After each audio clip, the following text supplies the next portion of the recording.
Coucou mes petits renards, comment ça va? Tout va bien? Alors les gars, bon je pense que les pronos en vrai on va tous avoir les mêmes à mon avis. Après il y aura peut-être une ou deux surprises, on sait pas, mais je pense que ça va se rejoindre pas mal quoi. C'est plus sur les pourcentages tu vois, où on sera peut-être pas d'accord sur les favoris. Donc les gars, Arsenal-Real, qui va se qualifier les gars? On parle pas du match aller là, qui va se qualifier sur l'ensemble des deux matchs? C'est la question. Moi, après, je vous donnerai mon pourcentage. Voilà, qui est favori ou pas. Je pense qu'on s'est gouré sur 2-3 clubs. On avait les mêmes choix en 8ème, je crois. On s'était gouré sur quoi, les gars? En vrai, on s'était gouré sur... On avait mis les Leverkusen contre le Bayern. Bon, dès l'aller, c'était plié, donc on s'est trompé. Liverpool, je crois, on avait mis un peu... Enfin, moi, j'avais mis, et vous aussi, un peu Liverpool contre Paris, un peu favori. Et bah, Paris s'est qualifié. Donc, ça devait être nos erreurs. Est-ce qu'il n'y a pas une autre erreur? Lille. Ah ouais, Lille. On avait mis Lille un peu. Ouais, c'est vrai qu'après l'aller, en plus, on y croyait. Lille aussi. Donc, 3 conneries, ouais. Alors, vous êtes sur le Real. Ça fait un pourcentage de combien pour le moment? Pour le moment, vous êtes sur du 62, ouais, du 60-40 à peu près, si on arrondit. Je pense comme vous que ça va être assez serré. Bon, déjà, l'aller à Arsenal. Donc, voilà, de toute façon, c'est comme d'hab avec le Real. On sait très bien que la décision va se faire au fin fond du match retour. Peut-être en prolongue ou pas, mais la décision, elle se fera au retour, on le sait très bien. Le Real, c'est toujours ça de toute façon. C'est rare qu'ils déroulent dès l'aller, ou vous voyez ce que je veux dire. Eux, c'est souvent un peu dans la difficulté, mais ça bascule toujours du bon côté pour eux, donc voilà. Donc le Real sera très certainement encore en vie à l'aller quoi qu'il arrive. Après ils peuvent même peut-être perdre d'un but ou même de 2 buts, j'en sais rien, mais voilà, on connaît le Real. Je vois le Real les gars en 55-45. Parce que le Real, tu peux rarement les mettre ultra favoris contre une bonne équipe de Ligue des Champions pour la bonne et simple raison qui gagne souvent, ok, mais de justesse. S'ils gagnaient tout le temps 3-0, tu pourrais dire du 70-30, vous voyez ce que je veux dire? Mais je vois le Real un peu comme vous, pour la bonne et simple raison qu'Arsenal, il y a quand même eu beaucoup de blessés ces derniers temps. En plus, il y a Gabriel là qui s'est pété. Bon, il y a Saka qui est de retour qui va leur faire du bien. Mais voilà, sans parler d'Avert, Jésus et tout, parce que ça fait déjà un moment. Mais là, Gabriel, ça leur fait quand même mal. Après, Arsenal va leur poser beaucoup de problèmes. On le sait, de toute façon, beaucoup d'équipes posent des problèmes au Real. On voit même Valence, qui est pas très bien classé, qui vient poser des problèmes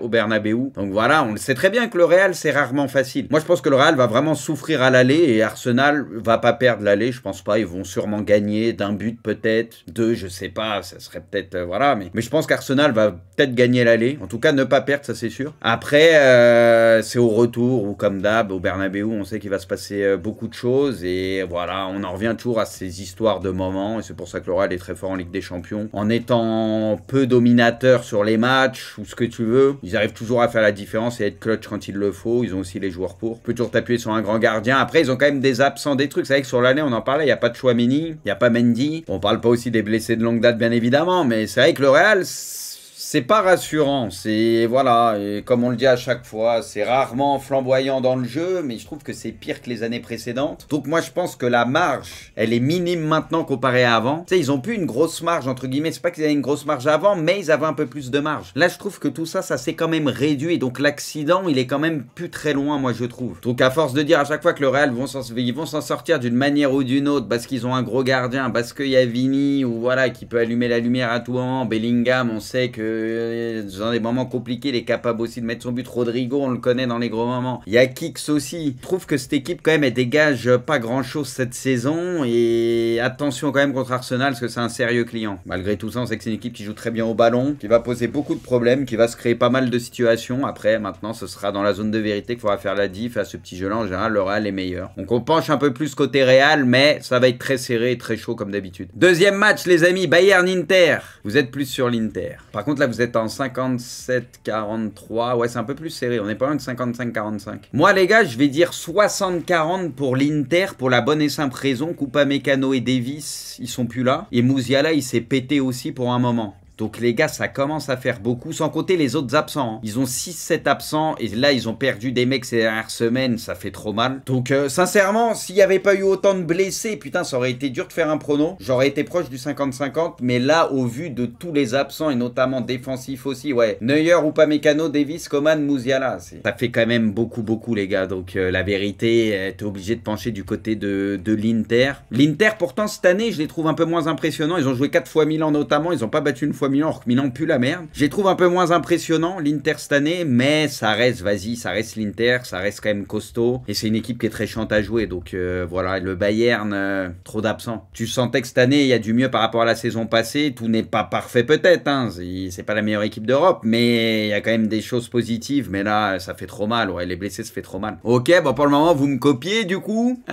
Troisième match, les gars, Paris-Aston Villa. Bon, après, attention, Aston Villa, les gars, ils sont sur une grosse dynamique, hein. Avec Asensio qui est en feu, retrouvaille Asensio, Unai Emery. T'as Marcus là-bas aussi, il y a des petits souvenirs avec le PSG qui se refait une santé. Pour les Patkins, Rodgers, toute la clique. Il y a quand même, ils sont sur une série, je crois, de 7-8 victoires. Ils ont battu Nottingham en faisant un peu tourner. Il y a, en vrai, ce qui est dommage pour le PSG, entre guillemets, c'est que là, tu joues Aston Villa qui est dans une vraie bonne dynamique, quoi. Tu vois, ça aurait été mieux qu'il soit dans une dynamique normale. Après, t'es en quart de finale de Ligue des Champions, c'est... Voilà. Je veux dire, tu joues Aston Villa, je pense que tout le monde aurait signé. Maintenant, c'est une équipe qu'il faut respecter. T'auras le match retour à l'extérieur. Donc, pour le coup, c'est pas forcément un avantage pour le PSG, mais on sait qu'Aston Villa, à l'extérieur, par contre, c'est plus friable. Donc, t'as intérêt à faire le taf chez toi. Mais ouais, là, t'as intérêt à faire la diff dès le match aller. Parce que par contre, chez eux, si tu vas à Aston Villa et que t'as pas fait une vraie diff à l'aller, tu vois, admettons, tu fais un vieux match nul ou même si tu gagnes d'un but, là-bas, ouais, ça sera pas simple. Parce que ça serait une autre histoire. Donc, voilà, le PSG est favori, bien évidemment, on fait que le dire, c'est une des meilleures équipes cette saison. Maintenant, Aston Villa, les gars, eux, ils sont en outsider, ils ont un gros coup à jouer, ils ont bien recollé au classement pour les places en Ligue des Champions en PL, tout tourne bien, tout le monde est en forme, donc voilà, puis un coach qui connaît bien le club, un très bon coach. Va falloir quand même se méfier, tu vois, il y a quand même des trucs où tu te dis attention. Attention, après, le PSG, moi, je pense qu'ils vont faire leur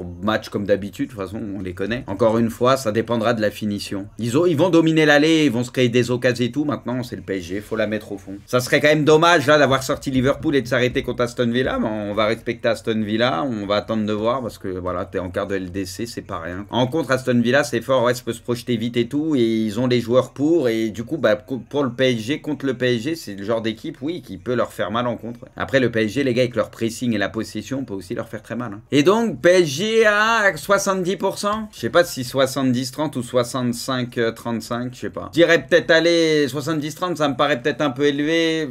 Ouais, vas-y, 65-35. Moi, je dis 65-35 pour la bonne et simple raison que les gars, il y a beaucoup de joueurs quand même en LDC avec le PSG. Tu sais, c'est un peu nouveau aussi pour eux, faut pas oublier ça. Tu vois, tout le monde n'a pas 150 matchs de LDC, etc. Donc attention quand même, tu vois. Moi, je mets 65-35. Allez, on respecte quand même Aston Villa. Je respecte le PSG cette année, vous le savez très bien. J'en dis quand même beaucoup de bien, mais vas-y, 65-35. Barça Dortmund. Ouais, franchement, celui-là, les gars. Dortmund a gagné, là. Ils ont gagné quoi, 4-1, non, à l'extérieur? Bon, après, là, les gars, le Barça... Vas-y, on va pas tourner autour du pot. Le Barça a quand même très nettement favori. Maintenant, les gars, en fait, le seul souci du Barça ces derniers temps, pour moi, c'est un peu Rafinha. Faut pas oublier que Rafinha, en Ligue des Champions, dans les gros matchs depuis le début, ou même tout court, hein, dans tous les gros matchs du Barça, souvent, lui, il t'a fait des diffs monumentales, il t'a mis des buts de fou. Et là, c'est depuis la fameuse trêve et le match contre l'Argentine et tout, c'est un peu parti en couille. Là, tu sens qu'il y a un peu de tension, il est moins bien. Donc, c'est le seul truc qui est chiant et on sait à quel point il est important dans les moments importants, justement, du Barça cette saison. Donc, c'est le seul truc qui est con, en fait. C'est qu'au moment le plus important de la saison, bah, t'as Rafinha, je sais pas, qui est dans un délire un peu bizarre. Mais bon, après, maintenant qu'on a dit tout ça, sur le Barça est nettement favori, bien évidemment. Le truc, c'est que Dortmund, c'est une équipe joueuse. Bon, le Barça aussi, mais à ce petit jeu-là, le Barça est bien plus fort que Dortmund. Donc, bon, normalement, c'est un match-up qui correspond bien au Barça. Tu sais, le Barça, s'il jouait l'Inter, c'est un match-up qui est plus relou pour eux. Là, c'est une équipe qui, normalement, joue Dortmund. Et voilà, ce petit jeu-là, j'ai du mal quand même à voir sur 2 matchs comment ils peuvent se faire éliminer. Après, Dortmund, on s'en méfie tout le temps, bien sûr, parce que même si en championnat, ils font pas une grande saison. En Ligue des Champions, tu regardes encore la saison passée et tout, même quand ils sont pas dans les favoris ou ce que tu veux, bah souvent, ils arrivent à faire des parcours. Donc voilà, ils ont de l'expérience. Mais c'est vrai que ce Barça, ça serait quand même du gâchis de s'arrêter là contre Dortmund. Donc moi, perso, je les vois pas trop trembler. Vas-y, les gars, moi, je dis du 70-30 sur celui-là. Peut-être j'abuse un peu, je sais pas, vous allez me dire, je sais pas combien vous avez voté, mais 70-30, je vois quand même. Parce qu'en fait, c'est le match-up. Comme j'ai dit, c'est 2 équipes qui jouent. Et vu que le Barça est meilleur